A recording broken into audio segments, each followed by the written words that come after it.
Module 2, The First Days of School. Hi, my name is Elisa, and I'm one of the instructors for this CTE course. I want to welcome you to Module 2, The First Days of School. In Module 1, we took the opportunity to work with a partner for the first time in class.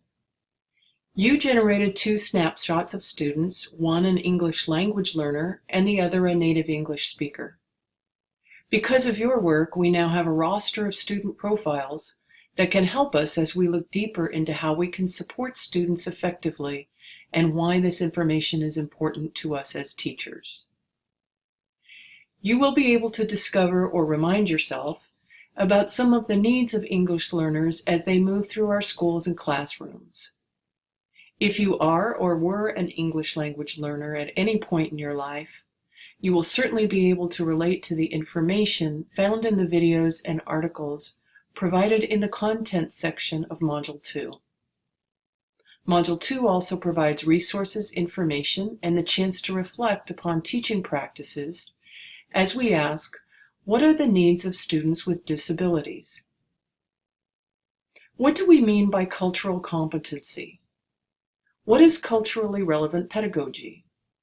What are some of the myths of cultural relevant pedagogy? In other words, go beyond the basics of what cultural relevance in your classroom may mean. Why must we be careful not to use a single story to inform our teaching practices? In considering instructional practices for students with emotional and behavioral disorders, it is important to consider how the characteristics of their disability hinder their ability to maintain engagement in the learning process.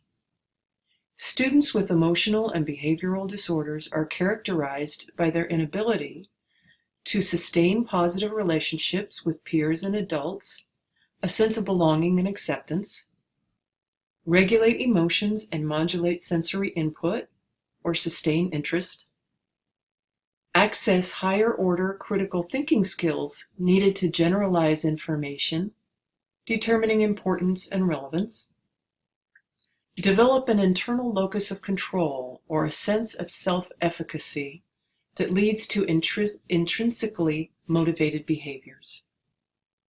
By considering the unique needs of their students within the framework of maximizing student engagement, teachers may better tailor classroom and individual instructional practices that maximize a student's sense of belonging and acceptance through positive and predictable classroom environment and establish a genuine and meaningful connection. Ensure students have access to direct instruction on social emotional learning and self-regulation strategies, and have opportunities to access such strategies within daily learning. Scaffold and differentiate instruction to support the individual learning needs of students. Embed opportunities for students to have control over their own learning and encourage self-monitoring of academic and behavioral progress. During Module 2, you will have the chance to view videos, read articles, and discuss with your colleagues.